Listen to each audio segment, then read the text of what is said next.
The howl of the November wind carried something Margaret Hartnell had never heard before, a sound between a moan and a prayer, drifting across the snow-covered expanse of Adobe Canyon. She pressed her face against the frost-etched window of her cabin, squinting through the swirling white chaos that had descended upon the New Mexico territory 3 days ago. The keening came again, closer this time, and Maggie felt her skin prickle with a fear deeper than the cold that had already claimed 2 of her chickens and threatened the rest of her meager livestock.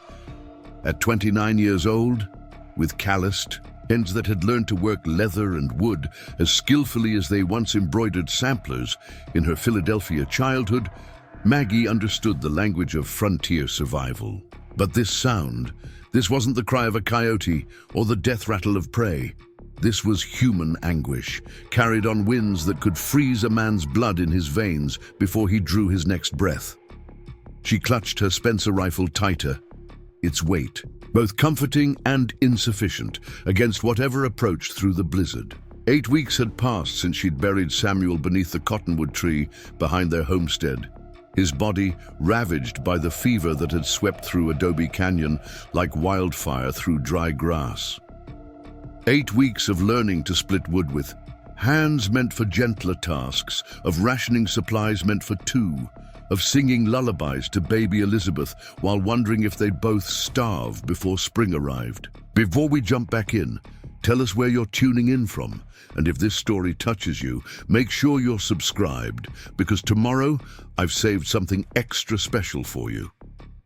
The sound came again, and this time Maggie caught movement. Through the white curtain of snow, a dark shape stumbling, falling, crawling forward with the determination of the desperately dying. Every instinct screamed at her to bar the door, to protect Elizabeth sleeping in her cradle by the hearth, to remember Samuel's warnings about Apache raids that had driven other homesteaders back to the safety of Settlers Creek. But something, in the way the figure moved, something in the quality of that mournful sound, spoke to a part of her that recognized suffering beyond the boundaries of race or tribe. Against every lesson the frontier had tried to teach her about survival, Maggie lifted the heavy oak bar from her door. The wind nearly tore it from its hinges as she peered into the maelstrom, rifle ready. What she saw made her breath catch. Not the fierce warrior of settler nightmares, but an old man, his silver hair whipped by the wind, traditional Apache clothing inadequate against the killing cold. Blood had frozen in dark streaks down his weathered face, and his lips moved in what might have been prayer or delirium. "Dear God," Maggie whispered, lowering her rifle. The elder had collapsed just yards from her door, his gnarled hands still, reaching forward as if pulled by some invisible thread of hope. She glanced back at Elizabeth, calculating risks that seemed impossible to balance. Leave her infant alone while dragging a stranger inside, or let an old man die on her doorstep, while she cowered behind walls that suddenly felt like the boundaries of her own humanity. The choice, when she made it, came from somewhere deeper than fear. Maggie propped her rifle against the doorframe and stepped into the storm, the cold hitting her like a physical blow. The old Apache man was lighter than she expected, his body worn down to sinew and bone. But still she struggled to drag him across the threshold. His skin felt like ice beneath her hands, and she wondered if she was already too late. Once inside, she barred the door against the storm and knelt beside the unconscious elder. His breathing was shallow, rattling in his chest like autumn leaves. Maggie had seen enough death to recognize its approach, but she'd also inherited her grandmother's stubborn refusal to yield to it without a fight. She stoked the fire until it roared, dragged every blanket from her bed, and began the careful work of bringing warmth back to limbs that had nearly surrendered to the cold. As she worked, Maggie studied the man's face, deeply lined with scars that spoke of battles survived and wisdom earned through decades of living. His clothes, though simple, bore intricate beadwork that even in its weathered state revealed careful craftsmanship. This was no wandering vagrant, but someone of standing among his people, now reduced to seeking shelter from ancient enemies. not the white settlers, but the killing cold that made no distinction between Apache and American. Elizabeth stirred. In her cradle, releasing the thin wail that signaled hunger, Maggie glanced between her daughter and the unconscious man, once again caught between competing needs. She settled Elizabeth against her breast, nursing while continuing to tend to the elder, her movements efficient despite their awkwardness. This was the reality of frontier motherhood. No luxury of single focus, every action layered with multiple necessities. The old man's lips moved, releasing words in a language Maggie didn't understand. Apache, she assumed, though she'd never heard it spoken. Samuel had known a few words, traded during tense encounters at Fort Buchanan, but he'd never taught them to her. "Too dangerous," he'd said. "Better they think you don't understand." Now she wished she knew enough to offer comfort, to explain that he was safe, that she meant no harm. She prepared a thin broth from the last of her salt pork, adding wild herbs she'd gathered before the storm, plants Samuel had dismissed as Indian medicine, but which her grandmother would have recognized as feverfew and willowbark. The combination had eased her own recovery after Elizabeth's difficult birth, and she hoped it might offer similar relief now. The wind continued its assault on the cabin walls, finding every tiny gap between logs to send icy fingers probing inside. Maggie had chinked those gaps with mud and grass last month, but the storm seemed determined to undo all her preparations. She thought of the root cellar, already half empty despite her careful rationing, and pushed the worry aside. One crisis at a time, a lesson the frontier taught whether you wanted to learn it or not. As night deepened, the elder's breathing grew stronger, though he remained unconscious. Maggie maintained her vigil, feeding the fire with wood she could ill afford to spare, checking his pulse, adjusting blankets. Elizabeth slept fitfully, perhaps sensing her mother's tension or simply responding to the storm's fury. The cabin, that had felt too empty since Samuel's death, now seemed impossibly small, filled with the presence of this unexpected guest and all the complications he represented. She thought of the stories told in Settlers Creek, Apache raids that left homesteads burning, families slaughtered, children taken captive. Reverend Whitmore preached about Christian charity from his pulpit, but his sermons always seemed to exclude certain recipients. Colonel Briggs at Fort Buchanan spoke of pacifying the territory, a word that meant something different depending on which side of the rifle you stood. Yet here was the enemy she'd been taught to fear, reduced to the basic human need for warmth and shelter.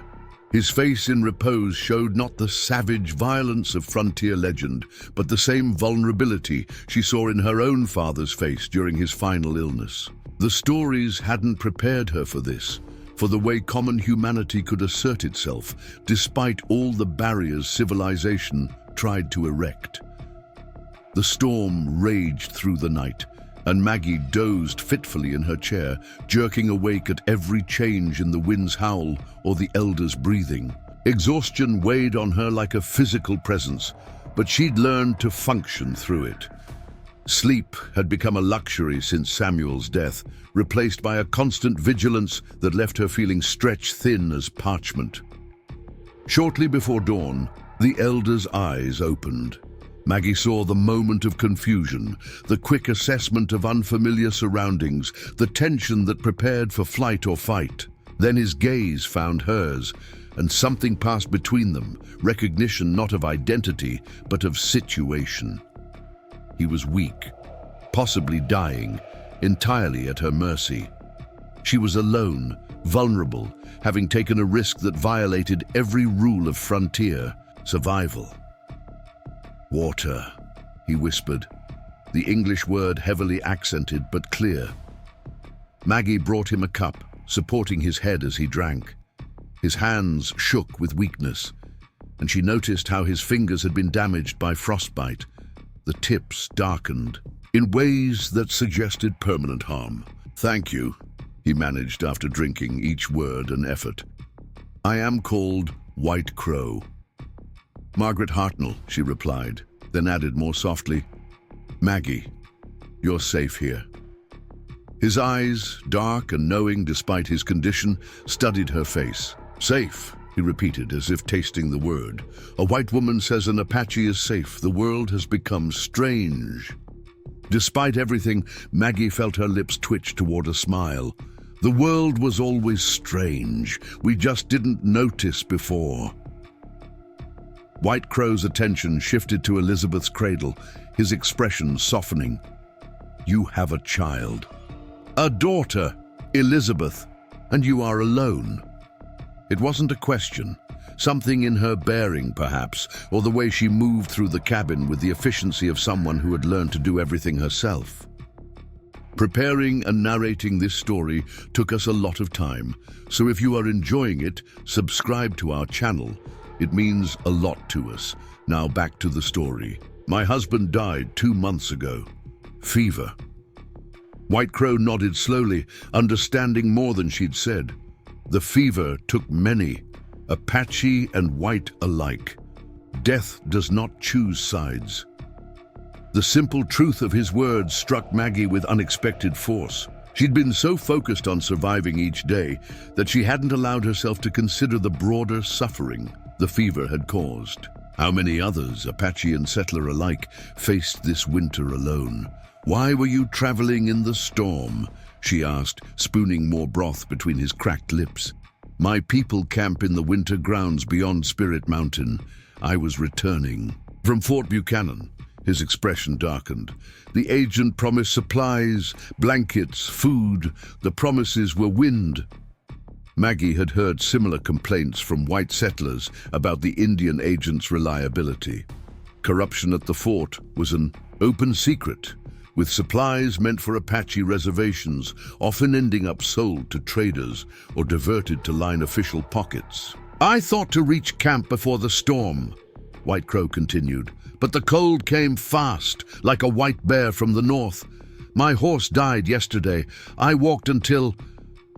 He gestured weakly, encompassing his presence in her cabin. The storm caught everyone by surprise, Maggie said. 3 days now with no sign of breaking.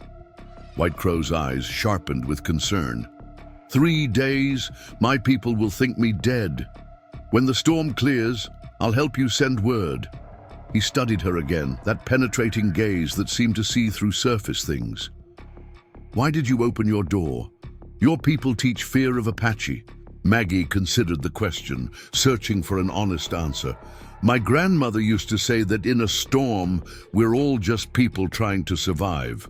She was Irish, came here during the potato famine. She knew about being feared and hated. A wise woman, White Crow murmured.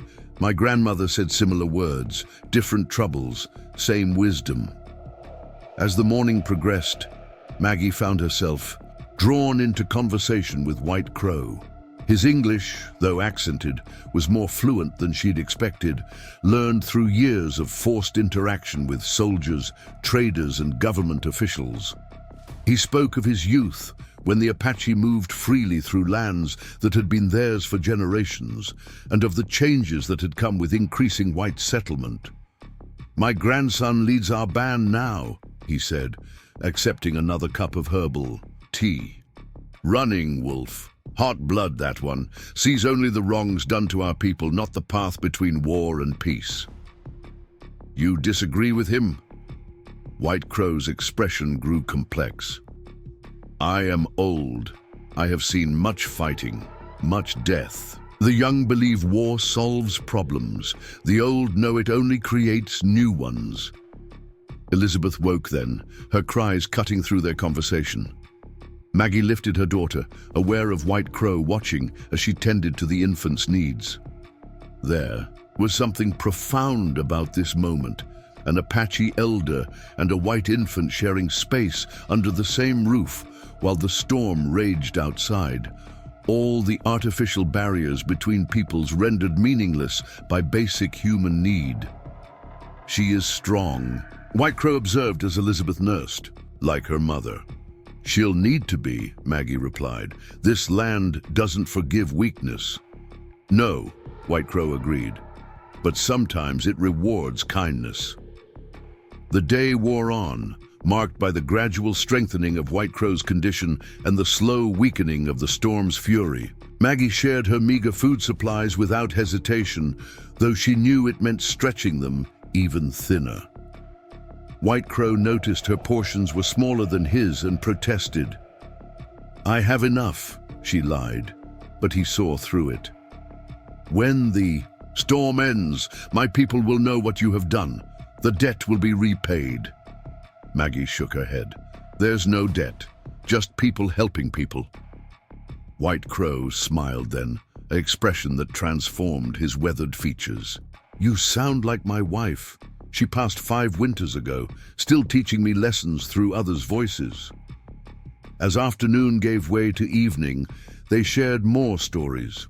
White Crow spoke of Apache traditions, of the complex relationships between different bands, of the spiritual beliefs that connected his people to the land. Maggie found herself telling him about Philadelphia, about her journey west with Samuel, about dreams that had seemed so bright before reality tempered them. "Your husband," White Crow said carefully, "he was good to you?" "He was," Maggie confirmed. "A dreamer, maybe too much of one, but kind. He wanted to build something here, something lasting." "And now you continue alone?" "Not by choice, but yes." White Crow nodded slowly. "The strongest trees grow in the hardest ground." As night fell again, the wind's howl had diminished to a steady moan. Stars appeared briefly through breaks in the clouds, suggesting the storm was finally exhausting itself. White Crow had recovered enough to sit upright, though he remained weak. They sat by the fire, an unlikely pair bound by circumstance and growing mutual respect. "Tell me about your grandson," Maggie prompted. "Running Wolf." White Crow's expression combined pride and concern. 24 summers old, fierce warrior, protector of our people. But anger clouds his judgment. He sees all whites as enemies. After what's been done to your people, can you blame him? Blame? No. But worry, yes. Hatred poisons the one who carries it more than the one it targets. Maggie thought of the bitter talk in Settlers Creek, the way fear and anger fed on themselves. Both sides carry that poison. Yes, and so the sickness spreads. Their conversation was interrupted by a sound outside. Not wind this time, but something else. Footsteps crunching through snow. Many footsteps. Maggie's hand instinctively went to her rifle, while White Crow tensed, struggling to stand. "Wait," he said urgently. "Let me see." He managed to reach the window, peering out into the darkness, lit by snow-reflected starlight. His body language changed instantly, tension replacing weakness. "My people," he said quietly. "Many warriors. My grandson leads them." Maggie felt her heart begin to race. The stories of Apache raids flooded back, settlements burned, families killed. Had she made a fatal error in trusting this old man? White Crow must have sensed her fear because he turned to her with urgent intensity. "They search for me, finding me here." He paused, seeming to calculate possibilities. "You must let me speak first. Running Wolf's anger runs deep. If he thinks you've harmed me—" "But I helped you," Maggie protested. "He won't see that first. He'll see his grandfather in moan, a white woman's cabin, and assume the worst." The footsteps had stopped just outside. Maggie counted heartbeats in the sudden silence, Elizabeth stirring in her cradle as if sensing the tension. Then came a voice, young and commanding, speaking in Apache. White Crow replied through the door, his voice stronger than Maggie had, yet heard it. The exchange continued for several moments, tones shifting from hostile to surprised to something else, confusion perhaps, or disbelief. "Open the door," White Crow instructed. "Slowly, keep your hands visible. The rifle. Leave it." Every instinct screamed against following his advice, but Maggie had come too far to retreat into fear now. She lifted the bar and opened the door, revealing a sight that made her breath catch.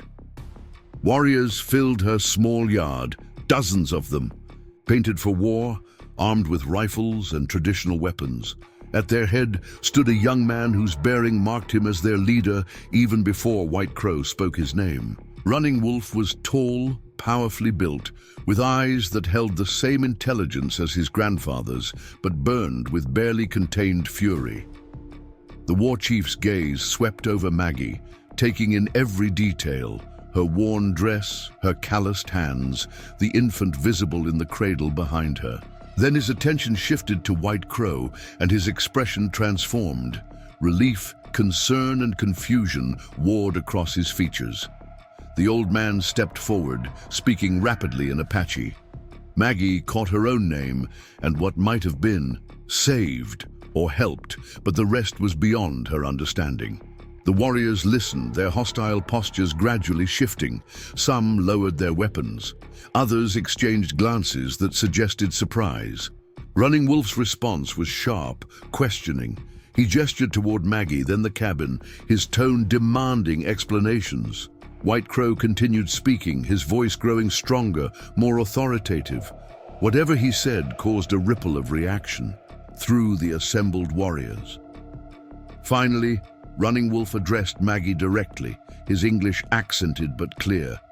"My grandfather says you pulled him from the storm, fed him, gave him medicine."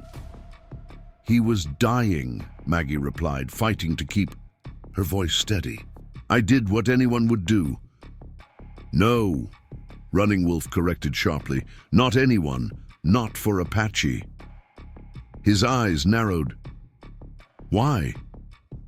The question echoed White Crow's earlier inquiry, but carried a different weight. This wasn't philosophical curiosity, but a demand for justification that might determine her fate. "Because he needed help," Maggie said simply. "Because turning away from suffering makes us less human, no matter who's suffering." Running Wolf studied her for a long moment, then spoke again to his grandfather.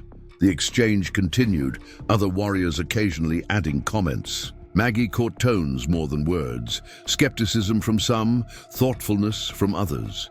White Crow's responses carried an elder's authority, and gradually the atmosphere shifted.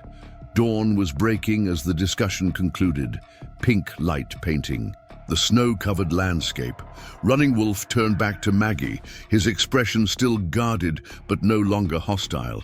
"My grandfather says you share your food, though you have little. Your medicine, though winter is long. Your fire, though wood is scarce." He paused, seeming to wrestle with something internal. "Apache do not forget debts." He raised his voice, addressing his warriors in their language. The response was immediate. Several men moved toward the tree line, while others began unpacking bundles Maggie hadn't noticed in the pre-dawn darkness. "What are they doing?" she asked. "Repaying kindness," White Crow answered, a slight smile playing on his weathered features. What followed was so unexpected that Maggie could only watch in amazement. The warriors worked with military efficiency, some splitting wood from deadfall they dragged from the forest, others stacking it neatly beside her cabin. Bundles were opened, revealing dried meat, corn, blankets, supplies that made her meager stores look pitiful by comparison. Running Wolf supervised the activity, occasionally glancing toward Maggie as if reassessing his initial judgment. At one point, he approached her directly. "You have a child but no man. Why do you stay? This land is hard, dangerous." Maggie met his gaze steadily. "My husband is buried here. His dreams are in this soil. I won't abandon them." Something shifted in Running Wolf's expression, perhaps respect, perhaps understanding. Apache know about honoring the dead, about keeping faith with dreams. As the sun climbed higher, the transformation of Maggie's homestead continued. Months' worth of firewood now stood stacked against her cabin. Her root cellar had been filled, with enough preserved food to last until spring. New blankets, tanned hides, even a cradle board for Elizabeth, gifts that overwhelmed her with their generosity. "This is too much," she protested to White Crow. "No," he replied firmly. "Life debt requires life gift. You gave me tomorrow. We give you winter's survival." The work took most of the morning. Maggie noticed how the warriors' efficiency spoke, of long practice in mutual support, each knowing their role without need for instruction. She thought of barn raisings in Settlers Creek, but this carried a different energy, less social obligation, more genuine reciprocity. As the task neared completion, Running Wolf approached again. His manner had changed throughout the morning, the initial hostility replaced by something more complex. "My grandfather wishes to speak before we leave," he said, gesturing toward the cabin.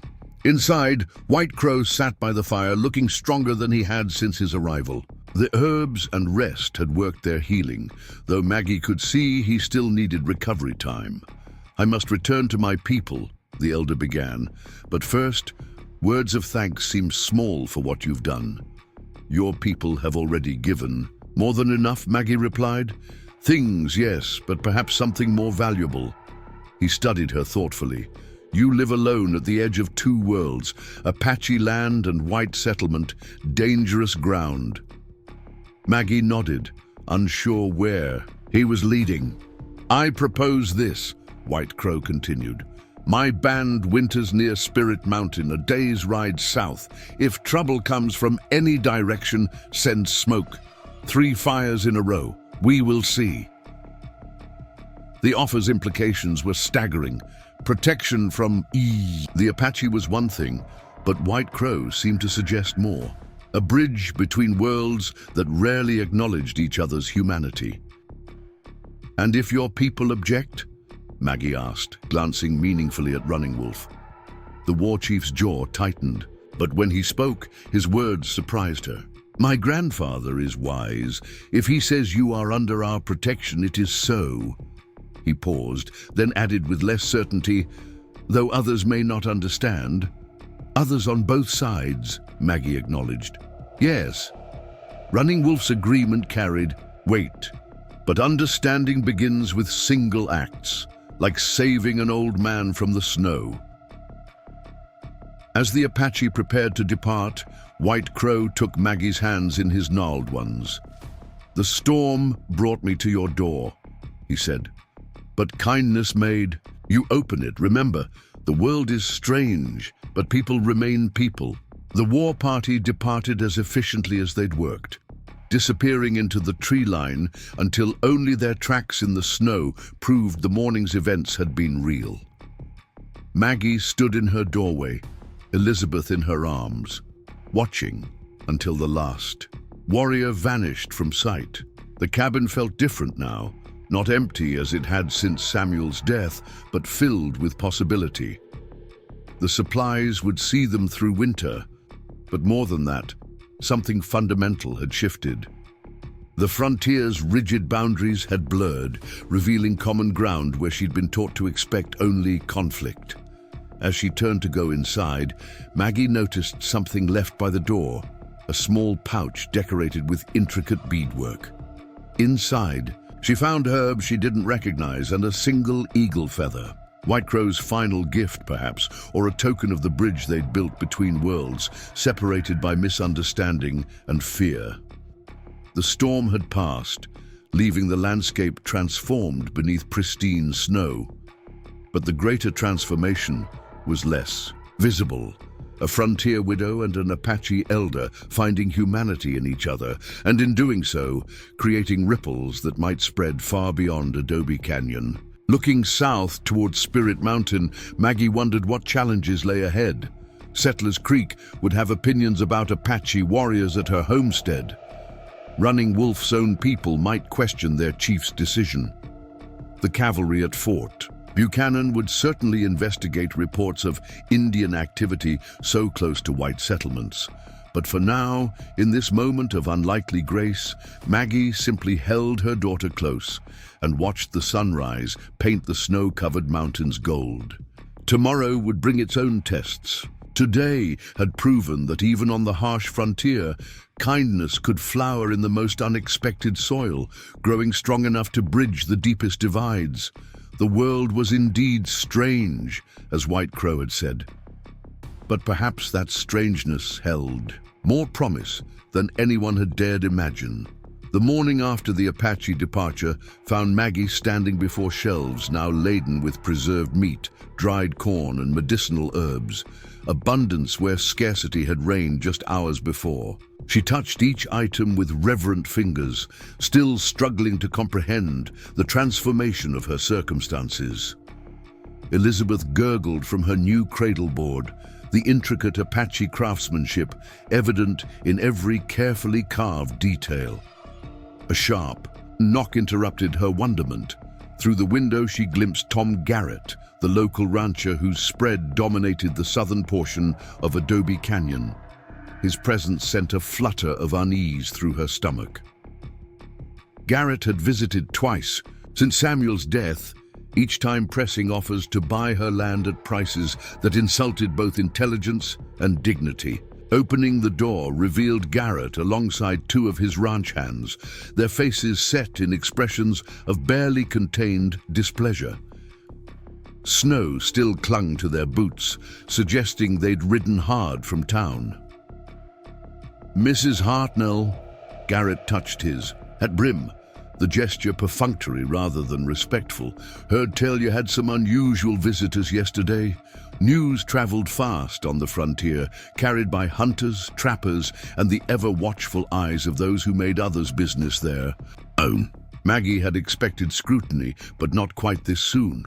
"I'm not aware my visitors are any concern of yours, Mr. Garrett." His weathered face hardened at her directness. Apache war parties riding through Adobe Canyon concern every white Christian in the territory, especially when they're seen congregating at a widow's homestead. Maggie felt heat rise in her cheeks, but kept her voice level. "No war party visited here. Warriors, yes, but they came in peace, searching for a missing elder." "That's not how Bill Morrison tells it," Garrett countered. "He was hunting elk on the ridge, saw near 100 painted savages surrounding your place. Said they stayed for hours doing God knows what." The exaggeration didn't surprise her. Fear had a way of multiplying numbers and darkening intent. 70 warriors became 100. A peaceful exchange became a sinister gathering. Mr. Morrison's eyes deceive him. The Apache came seeking their grandfather, whom I'd sheltered during the storm. They expressed gratitude and departed. Nothing more. Garrett's hand drifted toward his sidearm, a gesture meant to intimidate rather than threaten. "Sheltered an Apache? Have you lost all sense, woman? Don't you know what those savages did to the Peterson family last spring?" The Peterson massacre had become frontier legend, growing more horrific with each telling. The truth, that rogue, Confederate deserters had likely been responsible, mattered less than the narrative that served existing prejudices. "I know the difference between helping a dying elder and whatever stories you choose to believe," Maggie replied firmly. "Now, if there's nothing else, I have work to attend." Garrett's eyes narrowed, scanning past her into the cabin's interior. His gaze lingered on the new supplies, the cradleboard, evidence of Apache presence that confirmed his suspicions. "This changes things, Mrs. Hartnell. The offer I made for your land last month? I'm withdrawing it. Can't have Apache sympathizers stirring up trouble in the canyon. Bad for everyone's safety." The threat behind his words was clear. Isolation from the white community, withdrawal of whatever protection neighborly association might provide. Maggie understood the game. She'd watched similar tactics used against others who stepped outside accepted boundaries. "I wasn't planning to sell regardless," she said, lifting her chin slightly. "My husband built this home. Our daughter was born here. We're staying." One of Garrett's men spat tobacco juice into the snow, the dark stain spreading like an accusation. "Maybe you should reconsider, ma'am. Accidents happen to folks who don't understand how things work out here." Before Maggie could respond, Garrett raised a hand, silencing his subordinate. "No need for such talk, Jake. I'm sure Mrs. Hartnell will come to see reason once she's had time to think. Winter's long. Lots can happen to a woman alone. With that, they mounted their horses and rode away, leaving tracks that seemed to carry menace in their very depth. Maggie barred the door behind them, her hands trembling slightly as the full weight of her position settled upon her shoulders. She had crossed an invisible line, aligning herself with those the frontier deemed enemy. The protection White Crow had offered suddenly seemed less theoretical, more immediately necessary, yet accepting such protection would only deepen her. Separation from the white community, creating a cycle of isolation and dependence that might never break. Elizabeth fussed in her cradleboard, sensing her mother's distress. Maggie lifted her daughter, finding comfort in the warm weight against her chest. Whatever came, they would face it together. The choice to help White Crow had been instinctive. Human, right? She wouldn't apologize for recognizing suffering and responding with compassion, regardless of the cost. Days settled into a new rhythm. The abundance of supplies freed Maggie from constant worry about survival, allowing her to focus on improvements to the homestead. She reinforced the chicken coop, patched gaps in the stable walls, even managed to repair the water pump that had frustrated Samuel with its stubborn refusal to draw properly. Physical labor became meditation. Each task completed a small victory against those who expected her to fail. Her hands grew more calloused, her movements more confident. The frontier was teaching lessons her Philadelphia education had never imagined. Self-reliance, born of necessity, strength discovered through isolation. A week after Garrett's visit, while checking trap lines Samuel had set along Willow Creek, Maggie encountered something unexpected. Fresh moccasin prints crossed her path, leading toward a small grove of cottonwoods. Her heart quickened as she followed them, one hand resting on the knife at her belt. In a natural clearing stood a young Apache woman, perhaps 17 years old, gathering plants with practiced efficiency. She looked up at Maggie's approach, dark eyes widening with surprise that quickly shifted to wariness. For a moment, they simply regarded each other across the cultural divide that separated their worlds.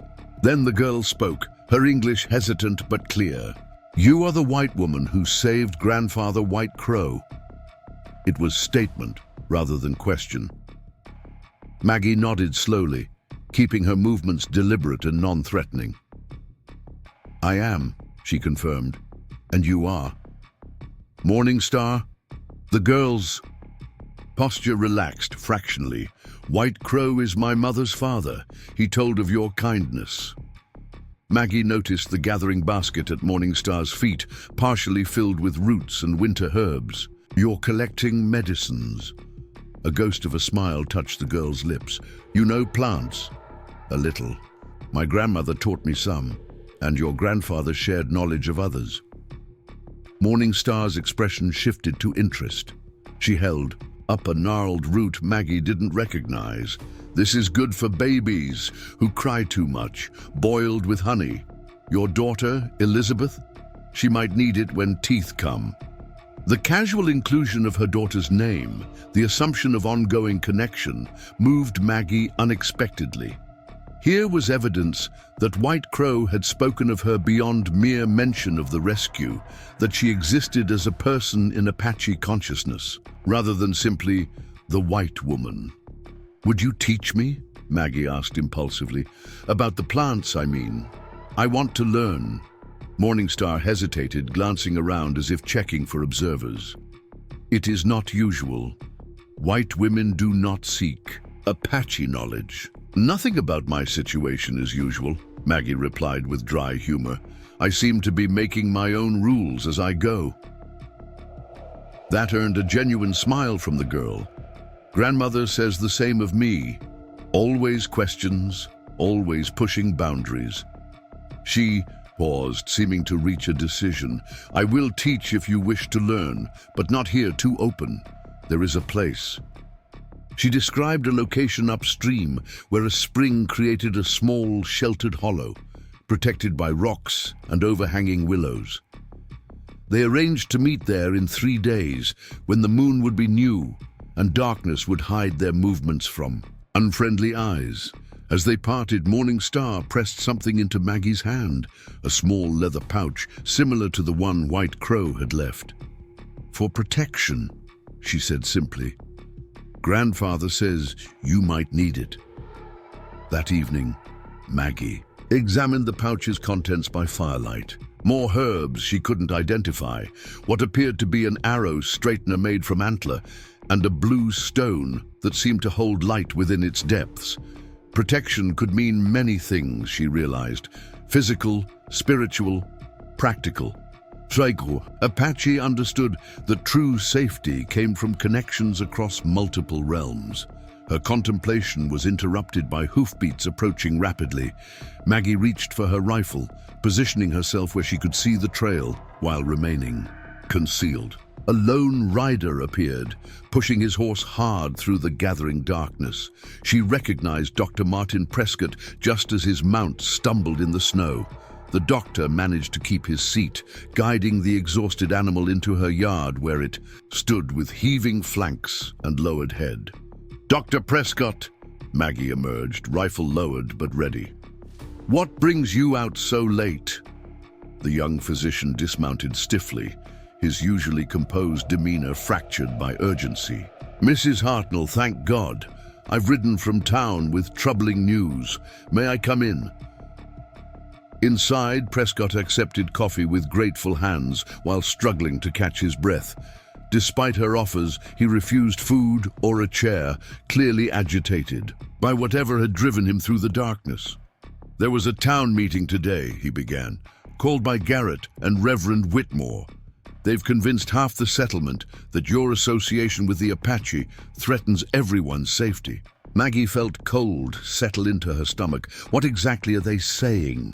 That you've been trading with hostiles, providing them information about white settlements, that your husband's death wasn't from fever, but Apache violence you're now covering up. Prescott's face flushed with indignation. Lies and speculation presented as fact to people already inclined toward fear. And the other half of the settlement?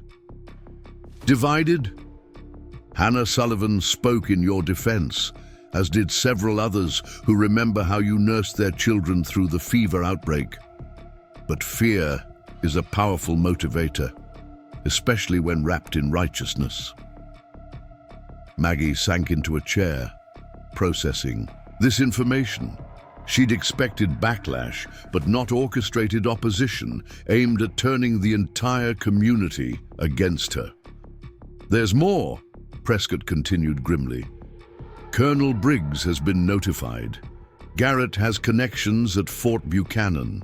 He's convinced them that Apache activity near your homestead represents a gathering threat that requires military intervention." The implications were staggering. If the cavalry came investigating, they might follow tracks to the Apache winter camp. Running Wolf's warriors would defend their families. Blood would flow, and the fragile bridge she'd helped build would collapse into renewed warfare. "When?" she asked simply. "A patrol is being organized. They'll likely arrive within the week, possibly sooner if Garrett continues pressing." Maggie's mind raced through possibilities, each more limited than the last. Warning the Apache risked being seen as outright betrayal of her own people. Doing nothing invited disaster. The middle ground she'd tried to occupy was crumbling beneath her feet. "Why are you telling me this?" she asked. "You're taking considerable risk coming here." Prescott set down his coffee cup, meeting her gaze directly. "Because I took an oath to do no harm, and I've seen enough frontier medicine to know that violence is the worst disease we face. What you did, saving that elder, was the act of a healer. I won't stand by while fearmongers destroy the first glimpse of understanding I've witnessed between Apache and White." His words carried the weight of principle, reminding Maggie that she wasn't entirely alone. Others saw beyond the rigid categories that dominated frontier thinking, even if they remained a minority. "What do you suggest I do?" The doctor rubbed his face wearily. "I don't know. Perhaps speak directly with Colonel Briggs. He's more reasonable than most, or... He hesitated, clearly wrestling with something. Or... There's another who might help. Maria Delgado, the midwife. She has connections among both communities, understands the complexities better than most. She delivered Elizabeth, if you recall. Maggie did remember the calm efficiency of the Mexican-American woman who'd arrived just as labor became dangerous, her skilled hands and soothing voice guiding both mother and child through the crisis. Maria occupied her own borderland between cultures, perhaps navigating similar challenges. Would she speak with me? I believe so. She lives near Mesquite Flat, maintains a small clinic of sorts. People from all backgrounds seek her help, though few acknowledge it publicly. Prescott's expression grew thoughtful. She might have perspectives we haven't considered. Why, after the doctor departed, promising to maintain discretion about their conversation, Maggie sat before the dying fire contemplating her options. The supplies from Running Wolf's warriors had solved immediate survival concerns, but now she faced threats that dried meat and firewood couldn't address. Morning brought unexpected validation of Prescott's warnings. Hannah Sullivan arrived in her sturdy wagon, face grim beneath her weathered bonnet. The general store owner wasted no time on pleasantries. "Came to warn you," she announced, climbing down with surprising agility for her 60 years. "That fool Garrett's got half the town convinced you're in league with hostiles. Even got some believing you killed Samuel yourself to take up with some Apache chief." The accusation was so absurd, Maggie almost laughed, but Hannah's expression killed any humor. People believe that? People believe what confirms their existing fears. Easier than thinking. Hannah's pragmatic wisdom had kept her store profitable through boom and bust, Indian scares and cavalry presence. Question is, what are you planning to do about it? I honestly don't know, Maggie admitted. Prescott mentioned Maria Delgado. Might have insights? Hannah's eyes sharpened. Maria's good people helped birth half the children in the territory, Apache and Mexican and white alike. If anyone can navigate these waters, it's her. She paused, studying Maggie carefully. You really sheltered that Apache elder? I did. He would have died otherwise. And his people brought supplies in gratitude. Yes, Hannah nodded, slowly. Samuel would have been proud. That man had more dreams than sense sometimes, but his heart was true, like yours. She glanced around the homestead, taking in the improvements, the evidence of hard work and determination. Don't let Garrett and his kind drive you off. This territory needs more people willing to see humanity across battle lines. After Hannah left, having pressed a package of store goods into Maggie's hands, despite protests, Maggie made her decision. She would seek out Maria Delgado, try to understand the fuller picture before the cavalry arrived to paint it in blood. The journey to Mesquite Flat required careful planning. Elizabeth couldn't be left alone, yet bringing an infant through winter terrain carried its own risks. In the end, Maggie fashioned a carrying sling from blankets, keeping her daughter close to her body's warmth while leaving hands free for reins and rifle. The trail wound through stands of pinon and juniper, following the natural contours of the land. Fresh snow had fallen overnight, muffling sound and creating a pristine surface that revealed every track. Maggie noted elk sign, the delicate prints of a fox, the wing marks where an owl had taken prey. This attention to detail, learned through necessity rather than training, had become second nature. The frontier demanded awareness as the price of survival. Miss a turned stone, an unusual bird call, a track where none should be, and that inattention might prove fatal. 3 hours of steady riding brought her to Mesquite Flat, a small collection of adobe buildings clustered around a natural spring. Smoke rose from several chimneys, but the settlement seemed quiet, almost drowsy in the winter afternoon. Maria, Delgado's home stood slightly apart, distinguished by the herb garden visible even under snow, and the small painted sign declaring curandera alongside midwife. When Maggie tied her horse to the post outside and approached the door, Elizabeth beginning to fuss from the confines of her sling. Before she could knock, the door opened. Maria stood there, her serene face framed by silver-streaked black hair, pulled back in a neat bun. Her dark eyes held the depth of someone who had witnessed life's extremes, birth and death, joy and sorrow, while maintaining inner equilibrium. "Mrs. Hartnell," she said, her accent lending musical quality to the words. "I wondered when you would come." The statement's certainty surprised Maggie. "You expected me?" Word travels many paths. Some speak of a white woman who opened her door to Apache elder. Others whisper of a widow who consorts with enemies. Truth, as always, lives between stories. Maria stepped aside, gesturing welcome. "Come, your little one needs warmth and we have much to discuss." The interior of Maria's home reflected its owner, organized, practical, yet touched with beauty. Dried herbs hung from ceiling beams, filling the air with complex fragrances. Bright woven blankets covered simple furniture.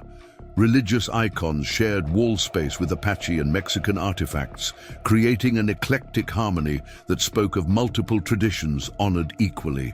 Maria prepared tea while Maggie settled Elizabeth, the baby responding to the peaceful environment by drifting into sleep. The silence was comfortable, unhurried, allowing thoughts to settle like sediment in still water. "You carry heavy questions," Maria observed, setting steaming cups between them. "About choices made and paths forward." Maggie nodded, uncertain where to begin. Maria's calm presence invited confidence, yet the complexities of her situation defied simple explanation. "Start with truth," Maria suggested gently. "Why did you help the Apache elder?" "Because he needed help," Maggie replied, finding clarity in simplicity. "Because turning away felt like surrendering something essential about myself." Maria smiled, the expression transforming her features with warmth. "Ah, you acted from the heart, not the head. This disturbs those who live only in their thoughts, their fears. Now those fears threaten more than just me. The cavalry may come. If they find the Apache camp, blood will answer blood, as it has too many times." Maria sipped her tea thoughtfully. Yet perhaps this moment offers opportunity within crisis. What opportunity can exist when both sides see only enemies? Maria rose, moving to a window that overlooked the distant mountains. 20 years ago, I was married to a cavalry officer. Good man, trying to keep peace in impossible circumstances. He died in what they called a battle, but was truly a misunderstanding. Apache, defending their families, soldiers following orders neither group chose. She turned back to Maggie, her expression holding old sorrow transformed by time into wisdom. In grief, I could have chosen hatred. Instead, I learned healing arts from both traditions. Apache women taught me plant medicine. Army doctors shared anatomical knowledge. Mexican curanderas revealed spiritual dimensions of healing. And that brought you peace? It brought purpose. Every child I deliver, regardless of parents' blood, is victory over division. Every person I heal proves connection stronger than separation. Maria returned to her seat, studying Maggie intently. You have begun similar journey, perhaps without recognizing destination. I'm not a healer, Maggie protested. I'm barely surviving myself. Healing takes many forms. Sometimes it is herbs and poultices. Sometimes it is open door in a storm. Sometimes it is bridge between worlds that forgot they share same earth. The words resonated with truth Maggie felt but hadn't articulated. Her actions with White Crow hadn't been about Apache or white, but about fundamental humanity that transcended such categories. "What would you advise?" she asked. Maria considered carefully before responding. "Colonel Briggs is soldier, trained to see threats and respond with force. But he is also man who has buried too many young soldiers. If approached correctly, he might listen to alternative perspectives." Correctly meaning? With respect for his position, but clarity about larger stakes. The Apache winter camp includes women, children, elders like White Crow. Military action would create massacre, not victory. "He already believes I'm compromised, possibly traitorous. Then someone else must carry message, someone whose loyalty cannot be questioned." Maria's eyes held meaning Maggie couldn't quite decipher. "Dr. Prescott has treated soldiers at the fort. His word carries weight. Would he take such risk? For the right reasons, yes. He sees, as you do, that healing means more than individual bodies. Sometimes we must heal communities, prevent wounds, rather than treat them afterward." Maggie felt a glimmer of hope, quickly tempered by reality. Even if Briggs listens, what about Garrett, the townspeople who believe his lies? Maria smiled sadly. "Fear is powerful teacher, but so is example. You have chosen your path. Walk it with dignity, and some will eventually see truth in your steps. And those who don't will remain prisoners of their own limitations. We cannot save everyone from their fears. We can only refuse to be governed by them ourselves." Elizabeth stirred, whimpering softly. Maria reached across the table, her weathered hands gentle as she adjusted the baby's blanket. "This one will grow up in a different world, shaped by choices made now. What legacy would you leave her?" The question cut to the heart of Maggie's struggle. Every decision rippled outward, affecting not just her own future, but Elizabeth's entire life trajectory. "I want her to know that humanity exists across all boundaries," Maggie said slowly. "That courage means doing right, even when it's dangerous or unpopular." "Then you already know your course," Maria replied simply. They talked long into the afternoon, Maria sharing stories of her own navigation between worlds, the victories and setbacks, the slow accumulation of trust that allowed her to serve all communities. By the time Maggie prepared to leave, she felt strengthened not just by advice, but by example of someone who had walked similar paths and found ways to honor truth while surviving its consequences. "One more thing," Maria said as Maggie mounted her horse. "The Apache woman, Morning Star, she seeks knowledge just as you do. Her questions challenge tradition, make some among her people uncomfortable. Perhaps in teaching each other, you both find allies for changes that must come." The observation revealed how thoroughly Maria understood the interconnections between people, the subtle threads that might be woven into stronger fabric given time and patience. Maggie nodded acknowledgement, her mind already turning over possibilities. The ride home took longer as dusk approached, requiring careful navigation of increasingly treacherous trails. Elizabeth fussed periodically, hungry and tired of confinement. Maggie found herself composing mental arguments for Colonel Briggs, ways to frame the situation that might penetrate military thinking without triggering automatic defensive responses. She was so focused on these thoughts that she almost missed the riders waiting where the trail emerged from a stand of juniper. 3 men, their silhouettes dark against the dying light. Her hand moved toward her rifle before recognizing the deliberate positioning. They wanted to be seen, to force confrontation. Tom Garrett nudged his horse forward, flanked by 2 ranch hands Maggie didn't recognize. Their expressions held the grim satisfaction of men who believed themselves righteous in their purpose. "Evening, Mrs. Hartnell," Garrett's tone mocked courtesy.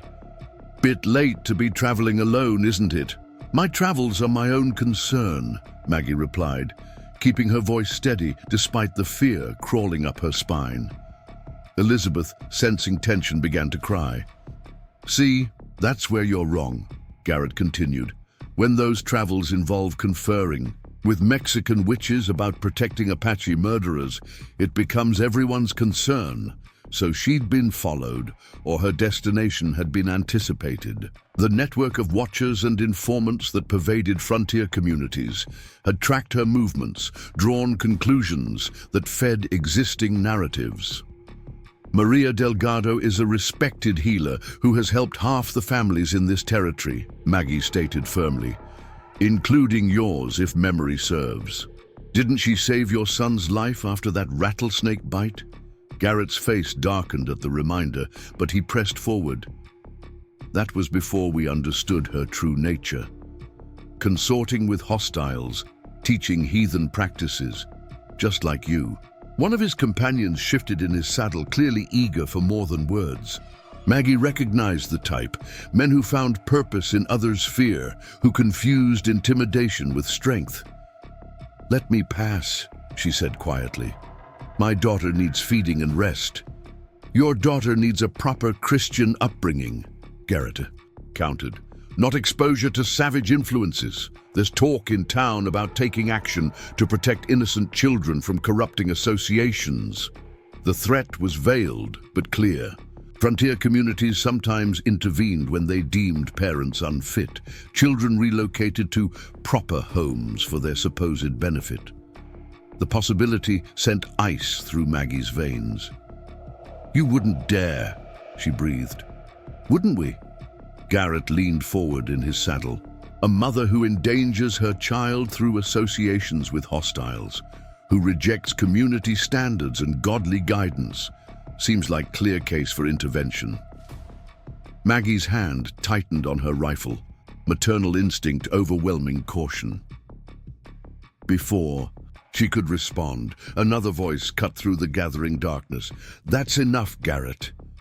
All heads turned toward the new arrival.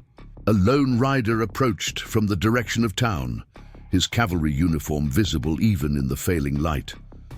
Lieutenant James Walsh, young but carrying himself with quiet authority, reined up beside Maggie's horse. "Lieutenant," Garrett acknowledged grudgingly, "this doesn't concern the army. Threatening women and children on public trails concerns anyone with basic decency," Walsh replied evenly. "I suggest you and your men head home. The temperature's dropping, and I'd hate for anyone to suffer accidents in the dark." The words carried weight beyond their surface meaning. Walsh's presence in uniform represented federal authority that even Garrett couldn't easily dismiss. After a long moment of silent calculation, the rancher jerked his horse's head around. "This isn't over," he promised Maggie. "The community won't stand for Apache sympathizers endangering everyone's safety." They rode away, hoofbeats fading, into darkness. Walsh waited until they were gone before turning to Maggie, his expression concerned. "Are you all right, Mrs. Hartnell?" "Yes, thank you." Relief made her voice shake slightly. "Your timing was fortunate." "Not entirely coincidental," Walsh admitted. "Dr. Prescott mentioned you might be traveling this way. When I heard Garrett had ridden out with some of his less savory employees, I thought it best to follow." Another ally revealing themselves, though Maggie wondered at the lieutenant's motivations. The cavalry generally aligned with settlers against Apache interests. "Why would you help me?" she asked directly. Walsh considered his answer carefully. "I've served out here 3 years, seen plenty of bloodshed on both sides. Last month, I was part of the detail that investigated the Peterson massacre. Found evidence it wasn't Apache at all, despite what everyone chooses to believe." He paused, seeming to wrestle with something internal. "Maybe I'm tired of convenient lies that justify continued violence. What you did, saving that elder, took courage most wouldn't attempt. Seems worth protecting." They rode together back toward Adobe Canyon, Walsh's presence ensuring no further confrontations. Along the way, he shared his own observations about the brewing situation. "Colonel Briggs is getting pressure from multiple directions," he explained. "Garrett has influential friends back east who can make noise in Washington. The Indian agent is claiming Apache raids on supply wagons that probably never existed. Everyone seems invested in maintaining conflict, except those who actually live with the consequences, Maggie observed. Exactly. Walsh's agreement carried the weight of experience. The soldiers who die, the Apache families destroyed, the settlers caught between, we bear the cost of others' agendas.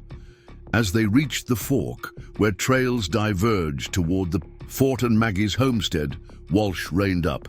I'll speak with Colonel Briggs, he offered. Can't promise much, but another military perspective might help balance Garrett's influence. I'm grateful for whatever you can do, Maggie replied sincerely. One more thing, Walsh added quietly. That signal White Crow mentioned. The 3 fires. If real trouble comes, don't hesitate to use it. Some problems require unconventional solutions.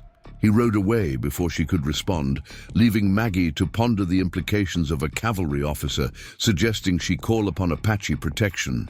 The world was indeed revealing unexpected complexities, allies and enemies refusing to align along simple racial lines. Back at her cabin, Maggie went through the evening routines of feeding Elizabeth and herself, securing the animals, banking, the fire. But her mind churned with the day's revelations, the threats and possibilities weaving into patterns she couldn't quite grasp. The moon had risen by the time she finished writing in the journal she'd kept since Samuel's death. The entries had evolved from mere survival notes to something deeper, reflections on identity, purpose, the strange journey that had led a Philadelphia schoolteacher to this frontier crossroads. Tomorrow would bring new challenges. The meeting, with Morning Star, approached, offering knowledge but also deeper involvement with Apache culture that would further mark her as outsider to her own people. Colonel Briggs might or might not listen to alternative perspectives about the military response. Garrett would certainly continue his campaign to isolate and ultimately drive her out. Yet something had shifted in Maggie's understanding. She was no longer simply reacting to circumstances, but beginning to see a larger pattern in which her choices might matter beyond personal survival. The bridge White Crow had spoken of, between worlds that rarely acknowledged each other's humanity, was real, fragile, but growable through patient tending. Maria's words echoed as she prepared for sleep. Sometimes we must heal communities, prevent wounds rather than treat them afterward. Perhaps that was her unexpected role. Not the teacher she'd trained to be, not the frontier wife she'd attempted, but something new, a healer of divisions, working with others who saw beyond the surface conflicts to deeper human connections. The thought should have been frightening. Instead, Maggie felt a strange peace settling over her as she checked on Elizabeth one final time. Whatever tomorrow brought, she would face it with clarity about her values, her purpose, her refusal to let fear dictate her path. Outside, winter winds sang through the canyon, carrying whispers of snow and change. But within the cabin's walls, warmth held steady, not just from the banked fire, but from the growing certainty that even small acts of courage could reshape the world, one connection at a time. The cavalry patrol arrived at Maggie's homestead in the grey hour before dawn, their horses' breath steaming in the frigid air. Captain Theodore Marshall, a stern man with penetrating eyes and a jaw that seemed carved from granite, dismounted with military precision. Unlike Lieutenant Walsh's protective visit days before, this carried the weight of official investigation. Mrs. Hartnell, Marshall's voice cut through the morning stillness. By order of Colonel Briggs, you're to accompany us to Fort Buchanan for questioning regarding your activities with hostile Apache elements. Maggie stood in her doorway, Elizabeth clutched protectively against her chest. The baby sensed tension, beginning to whimper as soldiers surrounded the cabin. On what grounds, Captain? I've broken no laws. That remains to be determined, Marshall replied coldly. Recent intelligence suggests coordination between Apache raiders and certain frontier residents.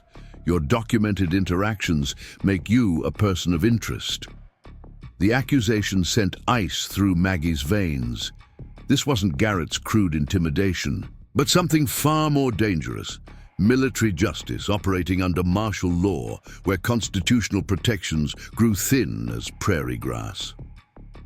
"My interactions consisted of saving a dying elder from the storm," Maggie stated firmly. "An act of Christian charity that any decent person would—" Marshall raised a gloved hand, cutting her off. "Save your explanations for the formal inquiry, madam. You have 10 minutes to gather necessities. The child comes with you." As soldiers searched her cabin with methodical efficiency, Maggie's mind raced. Who had provided this intelligence? What coordination did they imagine existed? The timing felt calculated. Just as truth about the Peterson massacre gained traction, forces were mobilizing to discredit those who'd brought it to light. She gathered essentials with hands that trembled despite her efforts at control. Extra blankets for Elizabeth, the medicine pouch Morning Star had given her, Samuel's journal with her own notes in the margins. Each item felt like evidence that could be twisted to support predetermined conclusions. Private Jenkins, a young soldier with kind eyes that seemed at odds with his current duty, helped her secure Elizabeth in warm wrappings. "It's 3 hours. To the fort, ma'am," he said quietly. "Bundle her well against the wind." The kindness in his tone gave Maggie hope that not all military men had prejudged her case. She nodded gratitude, then squared her shoulders as Marshall gestured impatiently toward a waiting wagon. The journey to Fort Buchanan passed in tense silence, broken only by Elizabeth's occasional cries and the steady clop of hooves on frozen ground. Maggie used the time to prepare mentally for whatever waited ahead. They couldn't prosecute her for saving White Crow. No law forbade rendering aid. But military tribunals operated by different rules, especially in territories under martial law. Fort Buchanan emerged from morning mist like a wooden fortress against the wilderness. Log walls enclosed barracks, administrative buildings, stables, and parade grounds where soldiers drilled despite the early hour. Maggie had visited once with Samuel to purchase supplies from the sutler's store, but now the familiar structures felt ominous. They bypassed the main gates, entering through a smaller entrance that led directly to the administrative complex. Marshall dismissed most of his patrol, but kept 4 soldiers as escorts, their presence making clear that Maggie's status fell somewhere between guest and prisoner. Inside the commandant's building, warmth from multiple stoves hit like a physical force after hours in the cold. Maggie was led to an anteroom where a corporal sat behind a desk covered with papers and ledgers. "The woman and child are to wait. Here," Marshall instructed. "No visitors without my express permission. Post guards at both doors." Left alone, except for watchful sentries, Maggie settled into an uncomfortable wooden chair and tried to soothe Elizabeth. The baby needed feeding, but Maggie hesitated to nurse under the guards' gazes. Finally, necessity overcame modesty, and she draped her shawl to provide what privacy she could. Hours crawled past. Occasional footsteps in the corridor suggested activity beyond the closed doors, but no one entered to explain the delay or offer information. Elizabeth dozed fitfully while Maggie's anxiety grew with each passing minute. Finally, near midday, the door opened to admit Dr. Prescott. His familiar face flooded Maggie with relief until she registered his grave expression. "Thank God you're here," she began, but he raised a warning hand, glancing meaningfully at the guards. "I've been permitted a brief medical examination," he said formally, "to ensure you and the child are well after your journey." Understanding. His caution, Maggie submitted to his cursory check of her pulse and Elizabeth's temperature. As he leaned close to examine the baby, he whispered urgently, "Garrett's presented affidavits claiming you've been passing military intelligence to Apache scouts. 2 of his ranch hands swear they saw you meeting with warriors after dark." Maggie's heart sank. Perjured testimony from men in Garrett's pay would be difficult to disprove. What about Solomon Reed's evidence? The truth about Peterson being questioned as potentially fabricated to deflect from your activities, Prescott murmured, while pretending to check Elizabeth's reflexes. Colonel Briggs is under enormous pressure. Telegraph messages arrive hourly from the territorial governor. And before more could be said, Captain Marshall entered. "That's sufficient, Doctor. The inquiry panel is ready." Prescott squeezed Maggie's hand briefly, a gesture of support that had to suffice before being escorted out. Marshall gestured for Maggie to follow, leading her down a corridor to a larger room arranged for formal proceedings. The inquiry panel consisted of 3 officers seated behind a long table. Colonel Briggs in the center, flanked by 2 majors Maggie didn't recognize. Their expressions revealed nothing, though Briggs's eyes held what might have been regret or resignation. To one side sat a military clerk prepared to record testimony. Opposite him, in the witness area, Maggie saw Tom Garrett, accompanied by 2 rough-looking men she recognized as his employees. Their presence confirmed her worst fears about the proceedings' direction. "Be seated, Mrs. Hartnell," Colonel Briggs instructed, indicating a single chair facing the panel. The isolation of her position, alone before military authority and hostile witnesses, was clearly intentional. As Maggie settled with Elizabeth, Marshall stepped forward.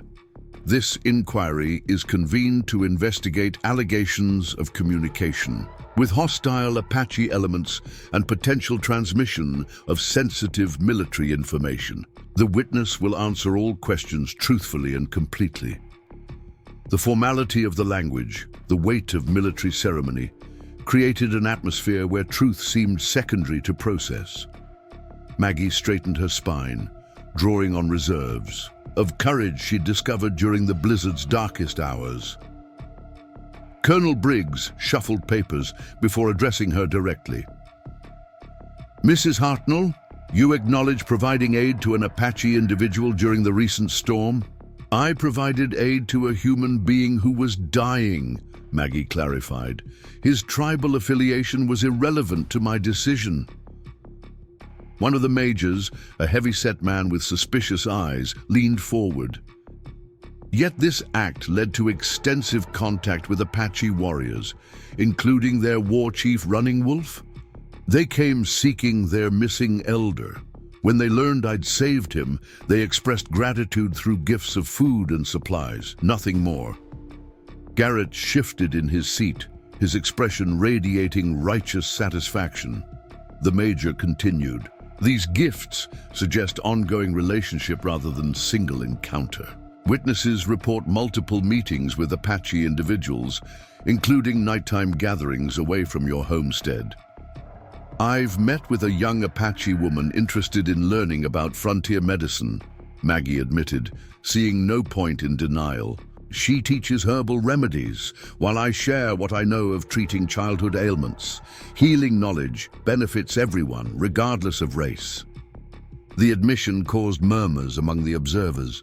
Colonel Briggs raised a hand for silence. "You don't deny regular contact with Apache individuals?" "I don't deny human contact with people who've shown me more kindness than many of my own race," Maggie replied, her voice gaining strength. "If that's a crime, then Christian charity itself stands accused." Marshall stepped forward with a leather portfolio. "I present sworn affidavits from Thomas Garrett and his employees, Robert Mason and William Cork." He read from the documents, carefully. Crafted lies describing secret meetings, signal fires, suspicious movements corresponding with Apache raids that existed only in Garrett's imagination. The testimonies painted Maggie as a Confederate sympathizer, using Apache connections to destabilize Union territory. As the falsehoods mounted, Maggie felt anger replace fear. These men were perverting justice to serve personal vendettas, using military authority as their weapon. Elizabeth stirred in her arms, perhaps sensing her mother's distress. When Marshall finished reading, Colonel Briggs turned to Maggie. How do you respond to these testimonies? With the observation that Mr. Garrett has tried repeatedly to force me off my land, Maggie stated clearly. He's threatened me, attempted to intimidate me, and now uses perjured testimony to achieve what direct action failed to accomplish. Garrett's face reddened. The woman lies. She consorts with savages, endangers every Christian family in the territory. Briggs silenced him with a sharp gesture. You'll have opportunity to speak when called, Mr. Garrett. Until then, remain silent. The second major, younger and more thoughtful-looking, addressed Maggie. You claim this is about land disputes rather than security concerns. Ask Mr. Garrett about his offers to buy my homestead, Maggie suggested. Ask why those offers turned to threats when I refused. Ask about his plans to expand his ranch across Adobe Canyon, plans that require removing current residents.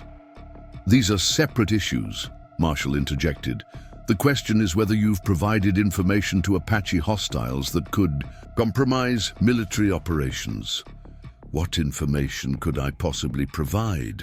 Maggie challenged. I'm a widow with an infant, not a military scout. I know nothing of troop movements or strategic plans. The younger major consulted his notes, yet you attended a meeting where sensitive military information was discussed. Solomon Reed presented documents regarding the Peterson massacre that could undermine ongoing operations. The connection clicked in Maggie's mind. They were trying to discredit the Peterson evidence by associating it with imagined Apache collaboration. If she could be painted as a traitor, Solomon Reed's testimony would be tainted by association. I attended a meeting where truth was presented about murdered families, Maggie said firmly. Truth that showed Confederate deserters, not Apache warriors, were responsible. If military operations depend on lies, perhaps they should be undermined. The boldness of her statement caused visible discomfort among the panel. Colonel Briggs's expression suggested a man trapped between conscience and duty, political pressure and personal conviction. Before anyone could respond, commotion erupted in the corridor outside. Raised voices, sounds of struggle. Then the door burst open to admit Maria Delgado, flanked by two flustered guards, trying to restrain her. Forgive the intrusion, Colonel, Maria said with dignity that made the guards' efforts seem foolish. But I have information vital to these proceedings. Marshall stepped forward angrily. This is a closed military inquiry. Remove this woman immediately. I think not, a new voice commanded from the doorway. Lieutenant Colonel Harrison St. Clair entered, his uniform immaculate and bearing aristocratic. As Territorial Inspector General, I'm asserting authority over these proceedings. The announcement sent ripples of surprise through the room. Inspectors General operated outside normal command structures, investigating military corruption and abuse of power. St. Clair's unexpected appearance shifted the entire dynamic. Colonel Briggs rose slowly. Colonel St. Clair, we weren't expecting you until next month. Plans change when troubling reports reach Santa Fe, St. Clair replied coolly. Reports of military tribunals being used to settle civilian disputes, of evidence being suppressed to maintain profitable conflicts. His gaze swept the room, taking in Garrett's presence, Maggie's isolation, the formal arrangement suggesting predetermined outcomes. I believe we'll recess while I review the situation. Mrs. Hartnell, you'll be provided comfortable quarters while matters are assessed. Guards will ensure your safety rather than confinement. The emphasis on safety wasn't lost on anyone. Garrett's expression had shifted from satisfaction to alarm as his carefully orchestrated plan unraveled. Marshall looked to Briggs for guidance, but the colonel seemed relieved by St. Clair's intervention. Of course, Colonel, Briggs agreed. Sergeant, escort Mrs. Hartnell to guest quarters. See that she has everything needed for herself and the child. As Maggie was led away, she caught Maria Delgado's eye. The midwife nodded slightly, a promise that more help was coming, that truth had found an unexpected champion in the Inspector General's arrival. The guest quarters proved surprisingly comfortable. A proper bed, wash basin, even a small stove providing warmth. A different class of soldiers stood guard, men whose demeanor suggested protection rather than imprisonment. Elizabeth finally nursed properly while Maggie processed the morning's events. Within an hour, visitors began arriving. Dr. Prescott came. First, his relief evident.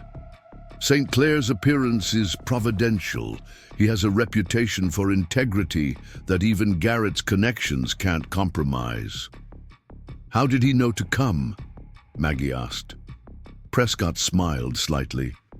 "Maria has connections throughout the territory. When she learned of your arrest, she sent telegraphs to people who understand the larger implications. St. Clair was already investigating irregularities in military contracting. Your situation provided the catalyst for immediate action." Next came Hannah Sullivan, bristling with indignation. "Half the town's in uproar," she reported.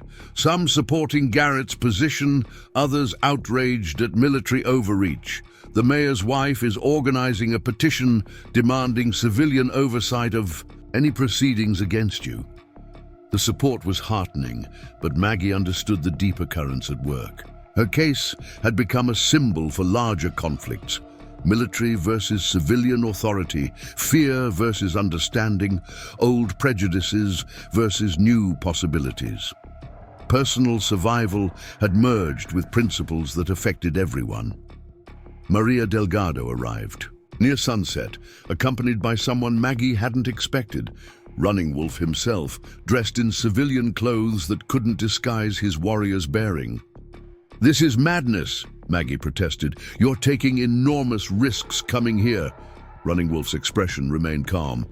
"Greater risks exist in allowing lies to stand unchallenged.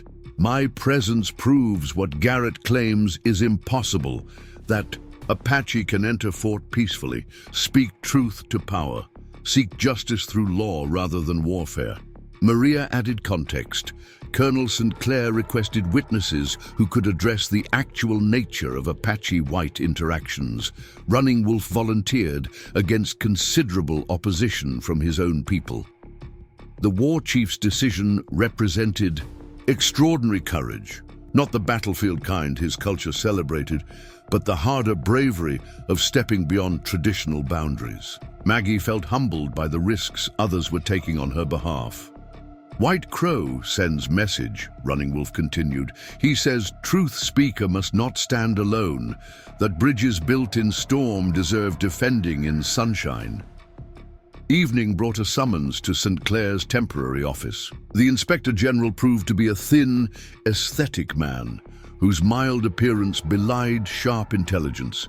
He gestured Maggie to a comfortable chair while maintaining his own position behind a desk covered with documents. "Mrs. Hartnell, I've spent the day reviewing testimony and investigating backgrounds. Interesting patterns emerge.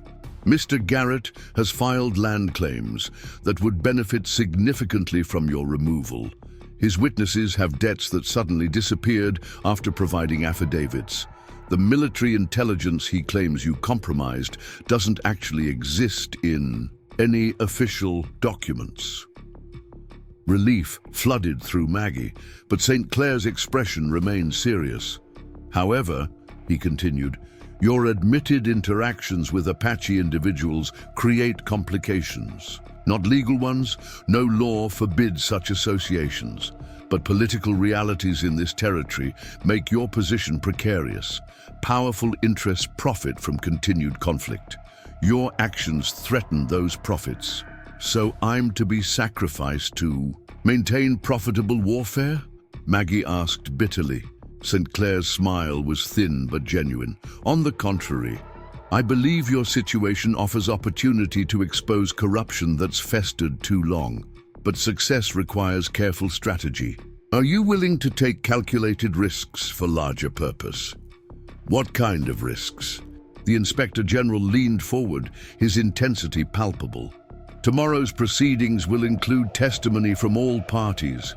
Garrett, his men, military witnesses, but also Running Wolf, Solomon Reed, others who can present alternative narratives. The key is demonstrating that peaceful cooperation serves everyone's interests better than continued conflict. He paused, studying her carefully.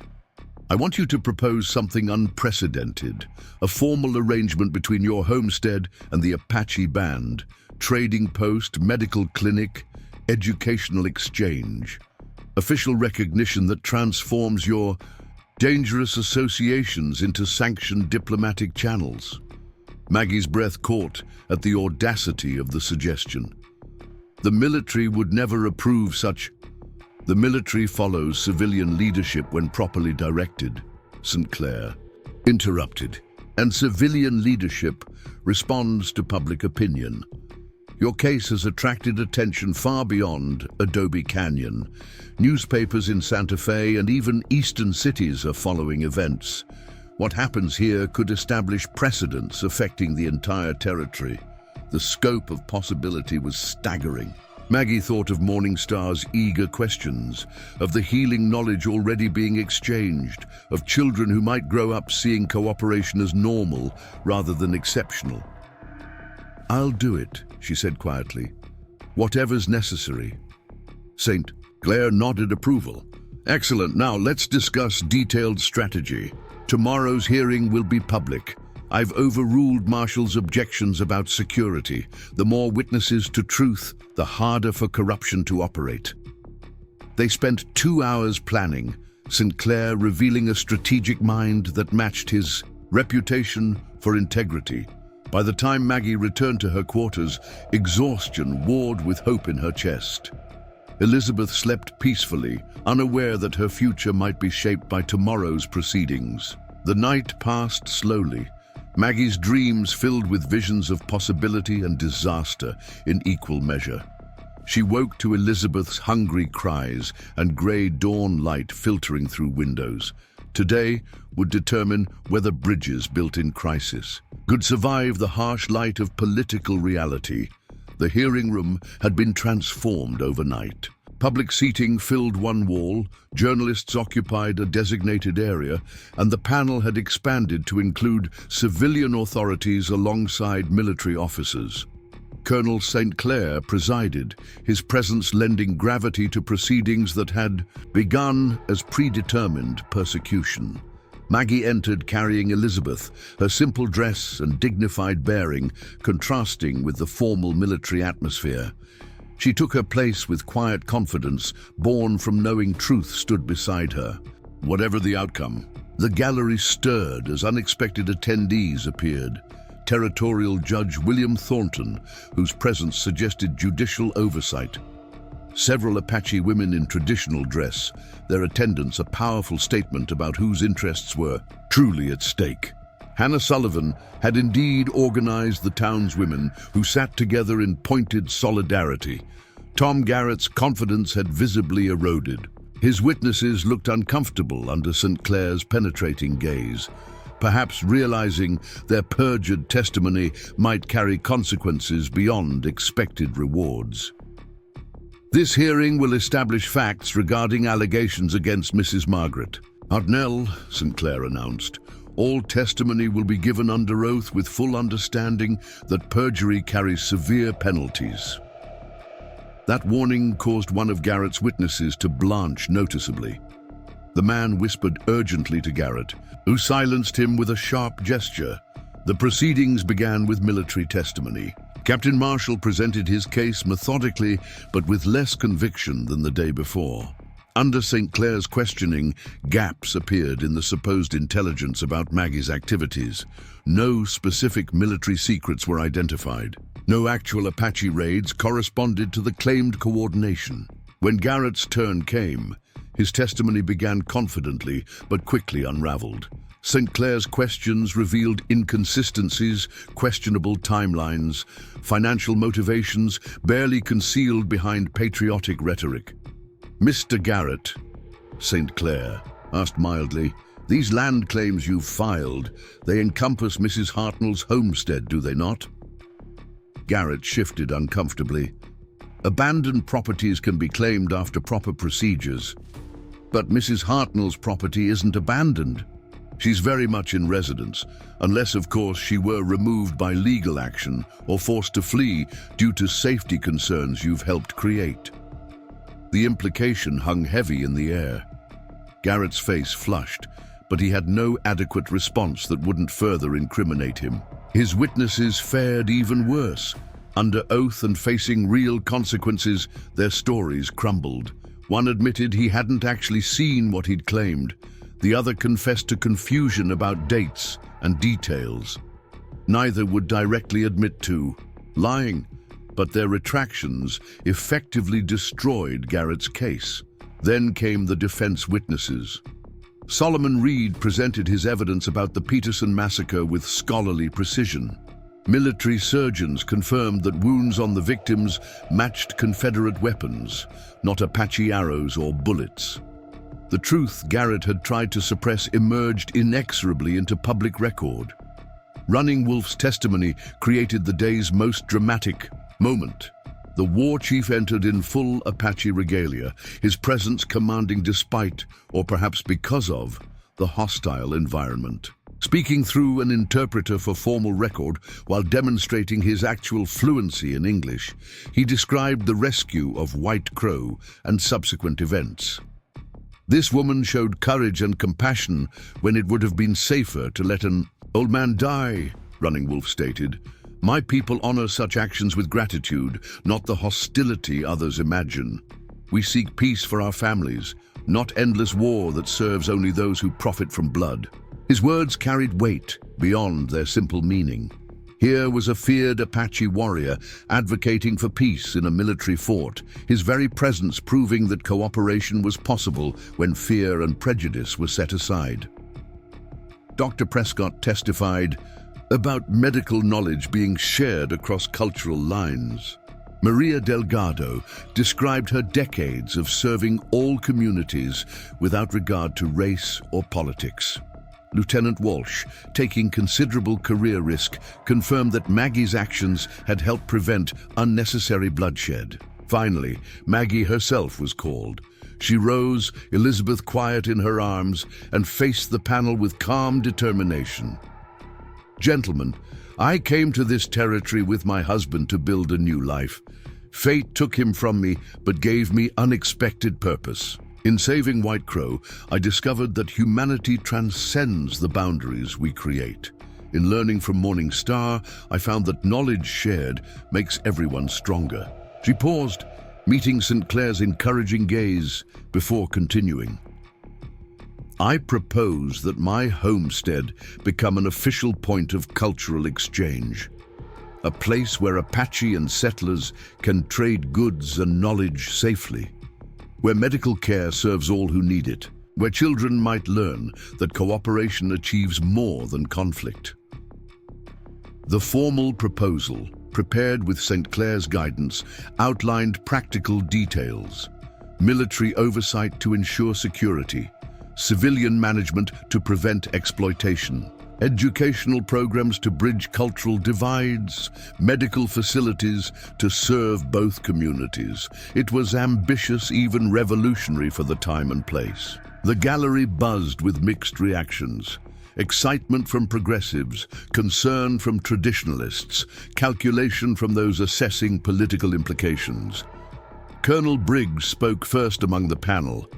This proposal would require unprecedented cooperation between military and civilian authorities, not to mention Apache agreement to participate formally. Running Wolf stood again. My people are prepared to consider such arrangement. White Crow speaks for many elders who believe survival requires adaptation. Young warriors follow if leaders show wisdom outweighs war. Judge Thornton added judicial perspective. Legal frameworks exist for such enterprises. Trading posts operate under various authorities. This would simply expand the concept to include cultural and medical exchange. The discussion continued for hours, touching on logistics, security concerns, funding mechanisms. Throughout, Maggie felt the tide turning. Garrett's crude attempt at persecution had backfired, creating opportunity for genuine progress. When St. Clair finally called for panel conclusions, the vote was unanimous. All charges against Maggie were dismissed as unfounded. More significantly, her proposal was referred to territorial authorities for serious consideration, with military support contingent on proper safeguards. As the hearing concluded, Garrett stormed out without a word, his schemes in ruins. But others pressed forward to offer congratulations, support, even apologies from those who'd initially believed the worst. Running Wolf approached as the crowd thinned. "You have started something that cannot be easily stopped," he said quietly. "Change comes whether we guide it or not. Better to shape the river than be swept away by flood." That evening, Maggie found herself once again in St. Clair's office, this time accompanied by Judge Thornton and other officials planning next steps. "You've won a significant victory," St. Clair observed. "But implementation will face countless obstacles. Funding, disputes, security concerns, political opposition.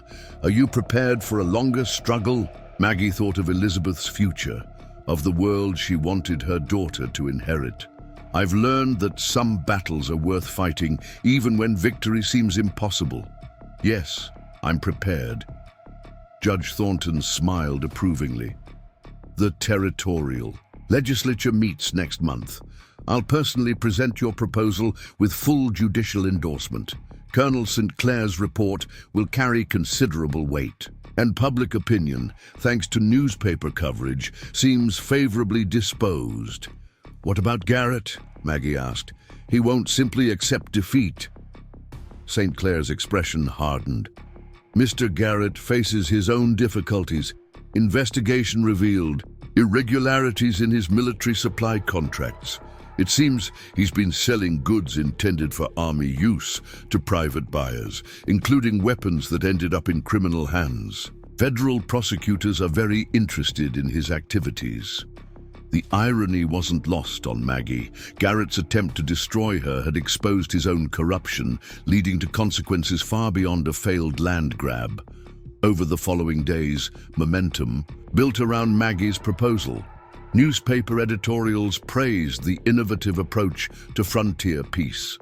Religious leaders debated the Christian duty to serve all God's children.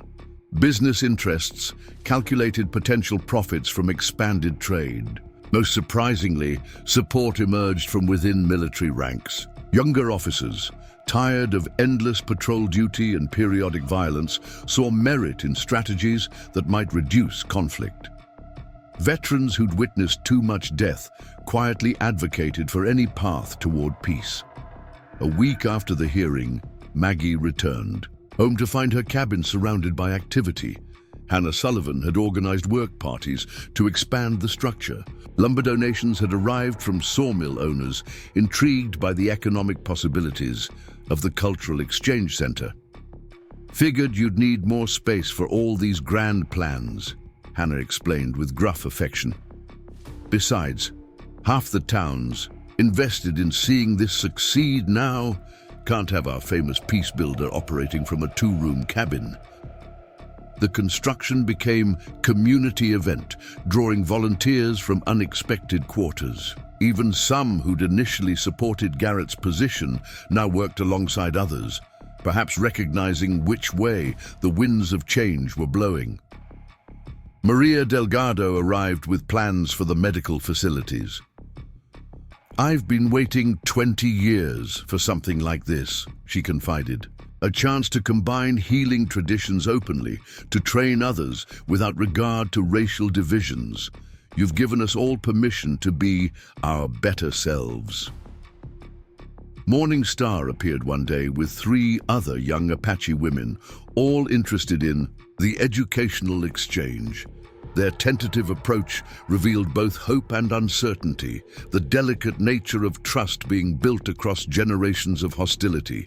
"My mother says this is dream speaking," Morningstar shared privately with Maggie, "that some dreams deserve chasing even if the path is unclear." As work progressed, challenges emerged. Funding disputes required careful negotiation. Security, Protocols needed balancing with open access. Some Apache factions remained skeptical, viewing cooperation as potential weakness. Traditional settlers worried about cultural contamination, yet progress continued, driven by accumulated momentum and the subtle power of example. When Apache workers joined construction crews, when white children played with Apache youngsters, while their parents planned facilities, when shared meals replaced suspicious distance, the vision gradually became reality. Winter deepened, but the cold seemed less bitter with purpose-warming spirits. Elizabeth thrived in the bustling environment, tended by women of multiple backgrounds who saw in her the possibility of a generation unburdened by inherited hatred. One evening, as Maggie reviewed architectural plans by lamplight, she discovered a letter that had arrived with the day's supplies. The return address showed Santa Fe official territorial stationery. With trembling hands, she broke the seal. The contents exceeded her boldest hopes. The territorial legislature had approved initial funding for the Cultural Exchange Center. Federal grants would supplement local resources.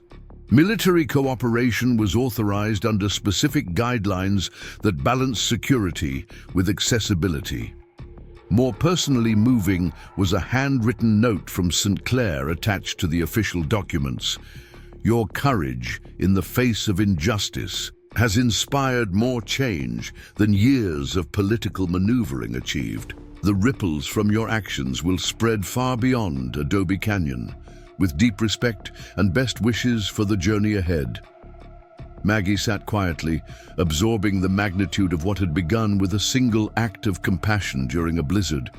The morning she'd opened her door to White Crow, she couldn't have imagined this outcome, a formal bridge between worlds, sanctioned by authorities who'd previously maintained separation through force. A knock interrupted her reflection.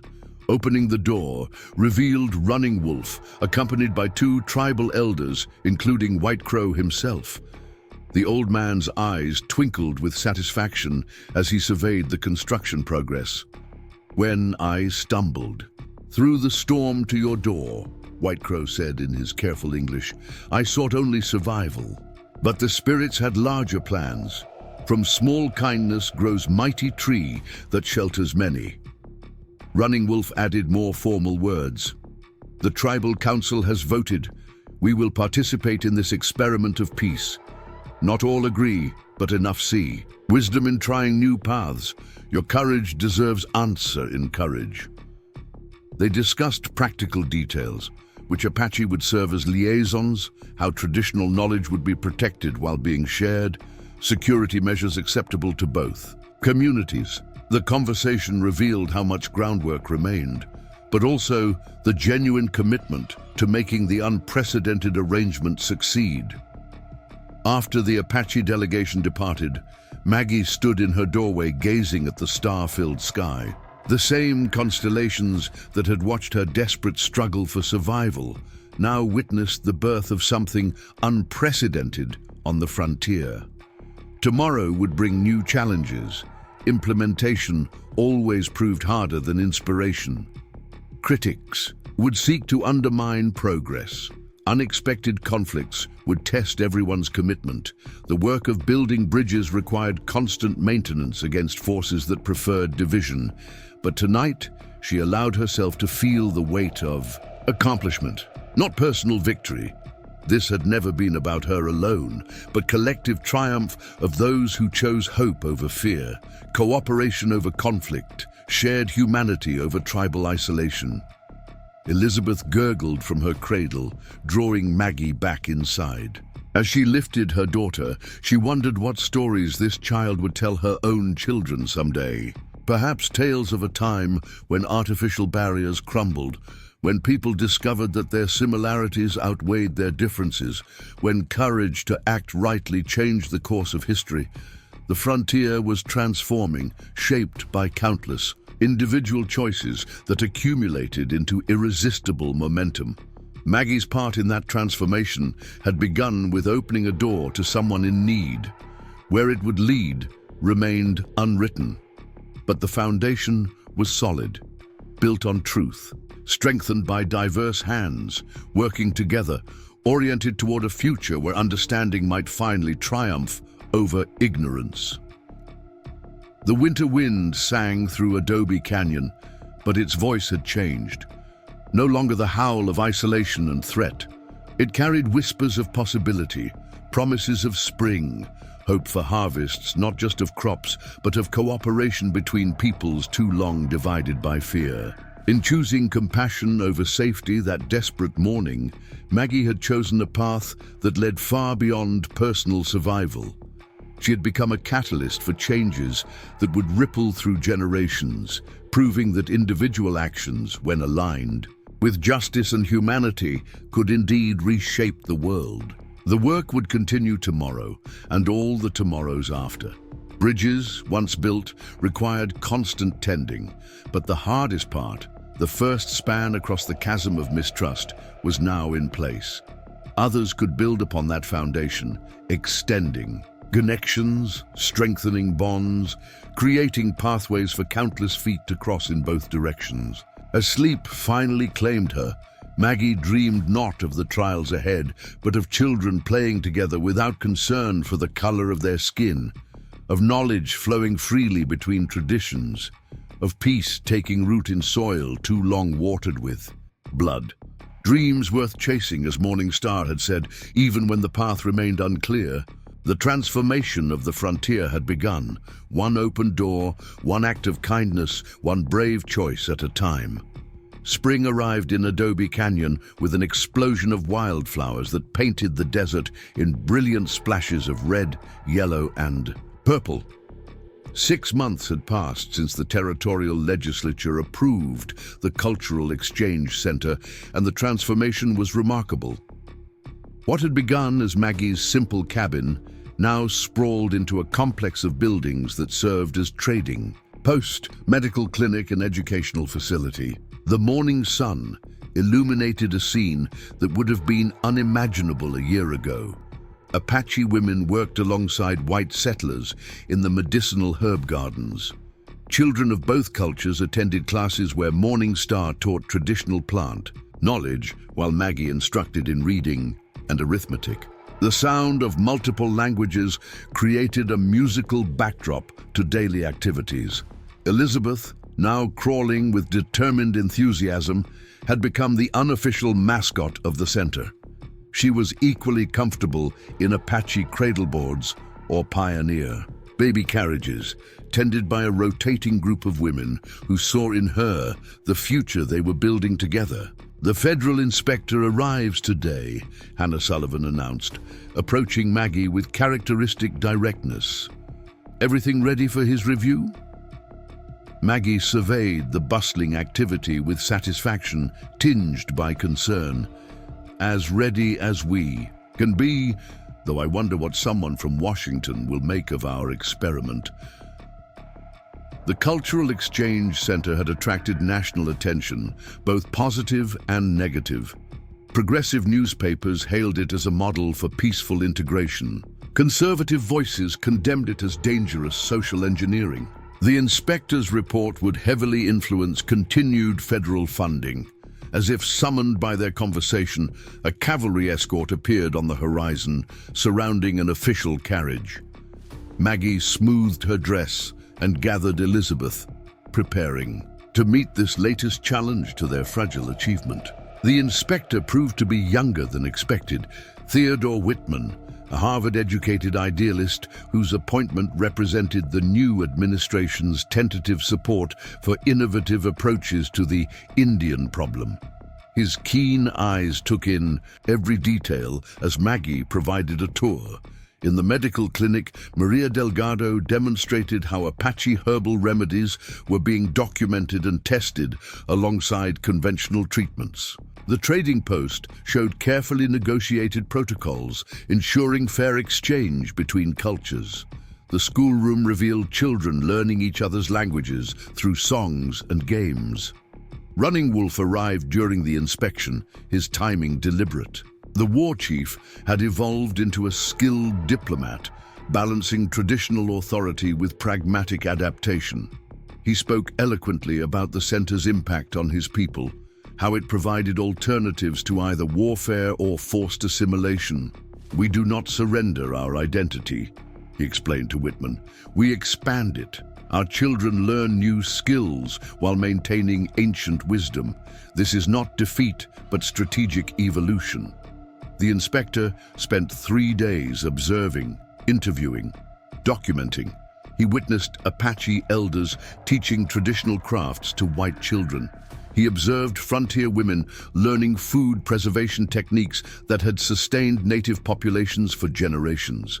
He saw former enemies working side by side, their cooperation born of shared purpose rather than forced integration. On his final evening, Whitman joined Maggie on the porch of the original cabin, now serving as administrative office.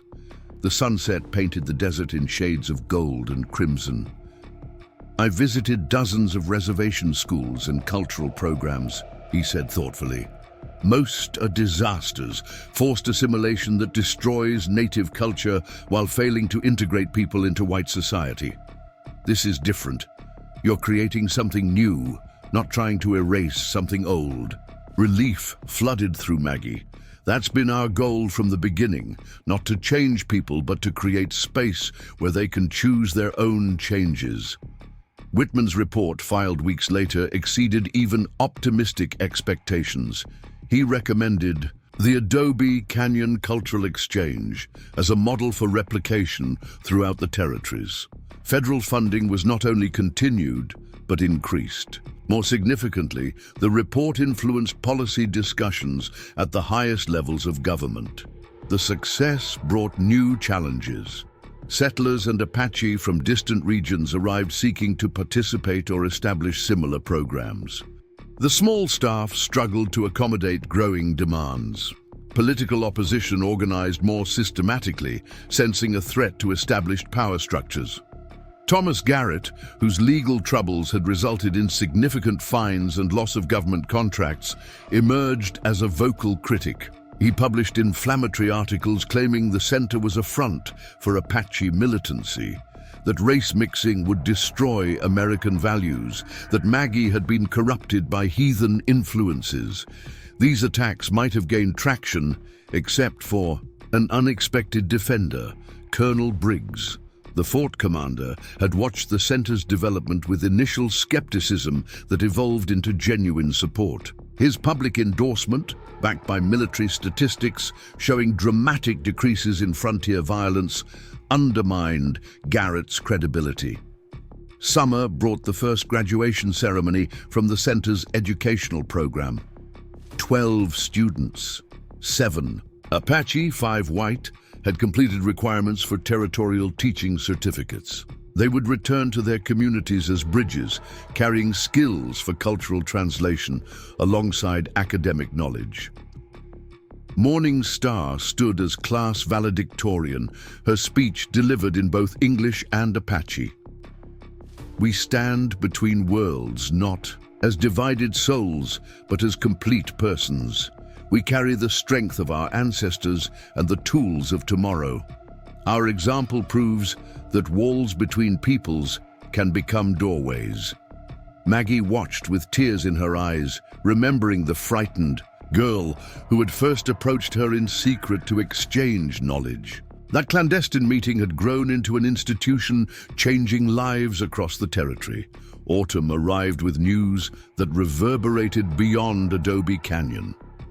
The president himself had cited the Cultural Exchange Center in a major address about Indian policy reform. While stopping short of endorsing full equality, the speech acknowledged that forced assimilation had failed and new approaches deserved consideration. The recognition brought a delegation of foreign observers, British anthropologists, French philosophers, even a Russian prince interested in applying similar principles to his country's ethnic minorities. The small frontier experiment had become an international example. White Crow, now in his 70th year, had become the center's unofficial spiritual advisor. His quiet wisdom helped navigate cultural sensitivities that could have derailed cooperation. One evening, as early snow dusted the mountains, he and Maggie sat watching children play, Apache and white together, their laughter indistinguishable. "When I stumbled to your door that night," he said softly, "I thought only of surviving until morning. The spirits had larger plans. From one act of kindness has grown a forest of possibility." Maggie bounced Elizabeth on her knee, the toddler, now speaking words in 3 languages. I sometimes wonder what Samuel would think of all this. It's so far from the simple farm life he envisioned. "Perhaps his dreams were seeds," White Crow suggested. "Not meant to grow exactly as planted, but to become something unexpected and necessary. His sacrifice prepared soil for different harvest." The center's success had inspired similar experiments across the frontier. Not all succeeded. Some failed due to poor planning, others to local resistance. But each attempt shifted public perception slightly, creating incremental change that accumulated into larger transformation. By the first anniversary of formal operations, the Adobe Canyon Cultural Exchange had become self-sustaining. Trading Post profits funded educational programs. Medical clinic fees supported expansion. Federal grants now supplemented rather than sustained operations. More important than financial independence was the cultural shift occurring in surrounding communities. Intermarriage, while still controversial, no longer provoked violence. Business partnerships crossed racial lines. Children grew up with friends from different backgrounds, seeing diversity as normal rather than threatening. The change wasn't universal or without setbacks. Die-hard segregationists maintained their hostility. Some Apache traditionalists rejected any accommodation with white society. Political winds shifted with elections, threatening support one season and restoring it the next. Yet the center endured, its foundation built on relationships rather than policies. When federal funding was temporarily suspended due to congressional disputes, local communities, both Apache and white, contributed resources to maintain operations. The investment in peace had become personal, not just political.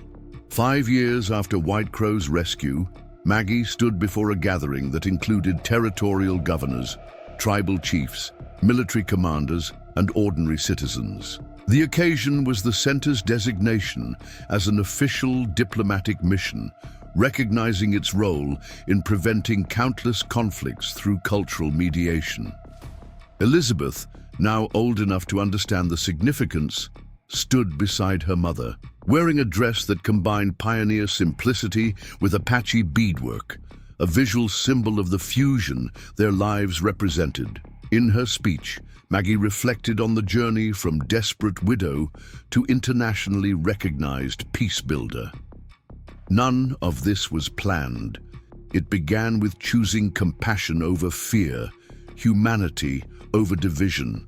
Each small decision led to larger opportunities until individual choice became collective transformation. She paused, looking out at faces that represented the territory's complex future. The work is far from complete. Prejudice still poisons minds. Injustice still demands correction. But we've proven that change is possible, that bridges can be built across the deepest chasms of mistrust. Running Wolf spoke next, his warriors bearing now carrying diplomatic authority. "My grandfather taught that the strongest victory is won without weapons. This center represents the teaching made manifest. We have conquered fear with understanding, hatred with patience, ignorance with education." The ceremony concluded with children's choir performing songs in multiple languages, their voices blending in harmony that suggested the frontier's evolving identity. As dignitaries dispersed and normal activities resumed, Maggie found herself again on the porch of the original cabin.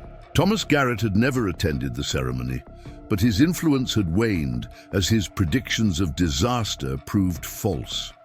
He maintained his ranch in bitter isolation, a reminder that some hearts remained closed to change. Yet even his hostility had served purpose, forcing the center's supporters to build stronger foundations, to prove their vision through results rather than rhetoric.